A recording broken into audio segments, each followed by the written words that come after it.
Okay, so today's tutorial is going to be doing the Mingli inspired Pronto, which is a quick weave. I'm going to do some different variations to her technique, but I think everything is pretty much the same. Just I'm going to be changing up some ways that I lay my tracks, as well as some of the products that I'm going to be using. So if you want to see how I achieve this look, stay tuned.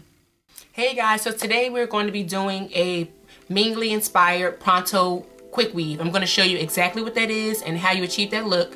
I'm going to say mine is inspired by Mingli because I'm not going to do the same exact thing, and I'm not going to use the same exact products.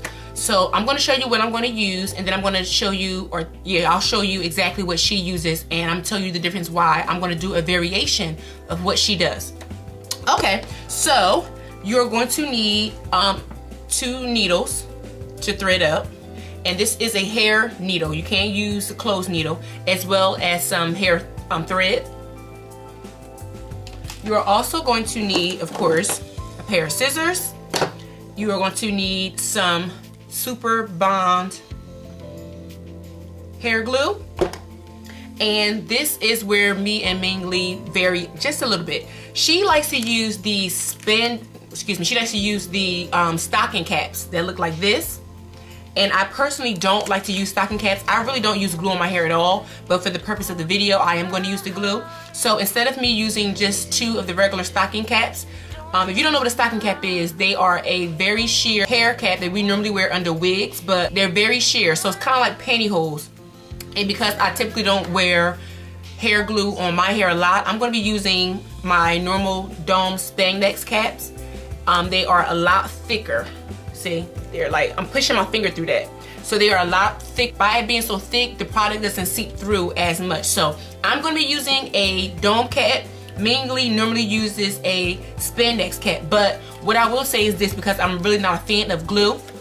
If you decide to use a stocking cap, I would say definitely go out and get a protectant. And I have a couple samples that I got from my local beauty supply store. One is called Robert's Diamond Bond, excuse me. It looks like this, and they're about $4 or $5 for, you know, a jar or a container, I should say. And what you do is you take your stocking cap, you apply it the same way you normally put a stocking cap on.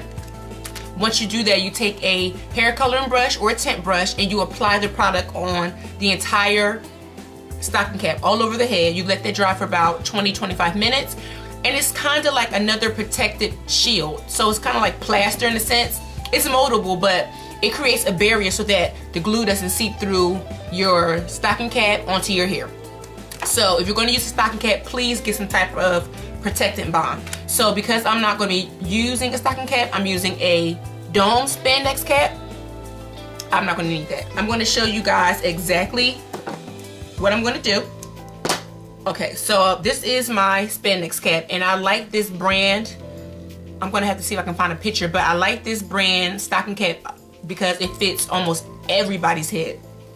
So you're just going to apply your stocking cap. Oh, I didn't show you guys my braids. I'm sorry. So this is warning, the braids are a hot mess, just so you know. But anyway, this is all of my leave out. This is the amount of hair I'm going to leave out for this quick weave. Everything else is braided, you know, just braided up. It's just crazy. I had a U-part in, so I just sewed my leave out and, well, braided my leave out, and I'm just going to lay that back. So I'm going to take my stocking cap and I'm going to just apply it the way you normally apply it, but I just want to make sure I pull this straight down. So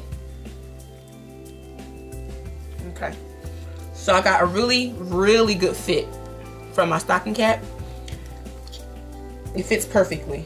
Now what I am going to do, and it's still, I would still consider this a quick weave, just an extra 2 minutes. I'm going to sew. You see this stitching here? That's the band. So this is actually my hairline. So I'm going to stitch around this band all the way around, as well as I'm going to stitch around my leave out. And that's why I like to leave a braid in my leave out, because I can feel it and I know exactly where to stitch. So once I, you know, sew all the way around the perimeter, I'm going to come back and then I'm going to show you exactly what I do after that. Alright guys, so we're back. I already sewed down the perimeter of my dome cap. So if you see the stitching, and this is where my leave out is, Okay, so what I'm gonna do, I am not going to cut this out yet. I'm gonna wait till I start to lay my tracks, because I want to use this as a guide to where my tracks need to stop. So all I'm going to do now is just cut the band. And please be careful not to cut your own hair.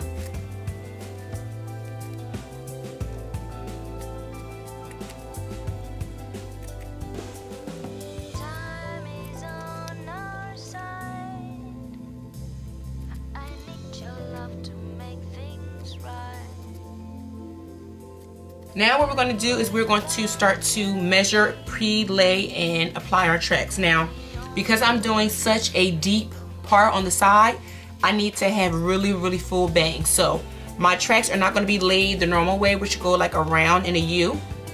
They're going to be more of an L, so they're going to go like this and go down.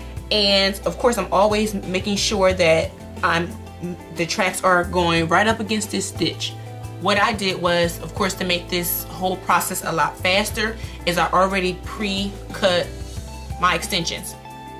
And I'm going to show you exactly how I'm going to lay them. So the first one is here. It goes all the way around and it stops at the bottom. Now, one thing I want to let you guys know, if you want to wear this hair in a ponytail, you always have to lay your first track on the hairline. So I'm going to attempt to turn around so you guys can see. Okay, so this is your first weft. This is the hairline. Don't talk about my bookshop. This is the hairline, and this is how it needs to lay. Okay, so when you lift the hair up, you don't see anything. Okay, because I already pre-cut and measured all of my wefts, we can just start with the front. And we're going to go right where that stitching is, which is here. And we're going to go all the way around.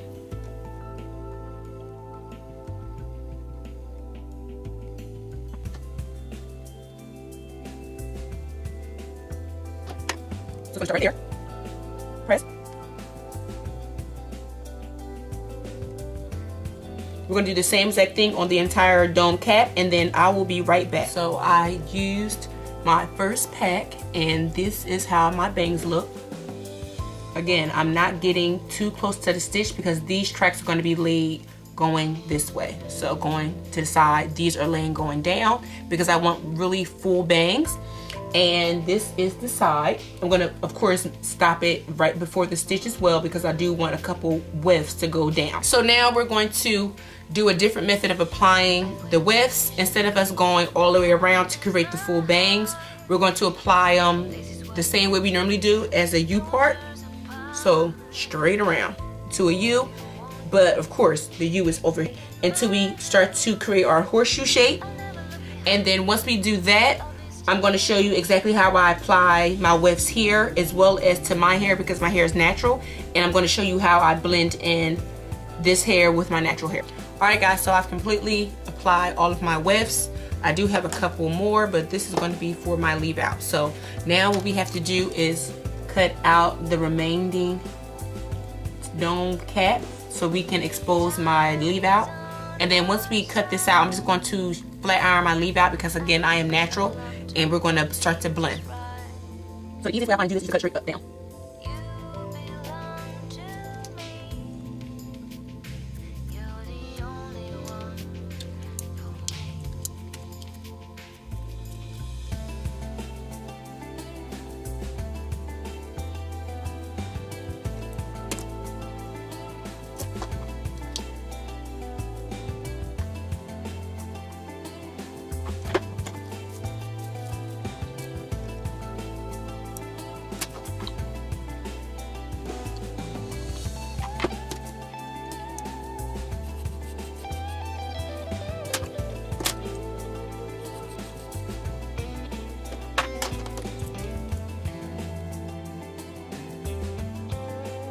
Okay guys, so this is the finished look. This is my Mingli inspired Pronto. This is how I curled it. I curled everything going back because I wanted the bangs to be really full. And then this side, I just tucked the hair behind my ears a little bit, and I just curled this hair going back. Thank you guys so much for watching. Please be sure to like, comment, rate, and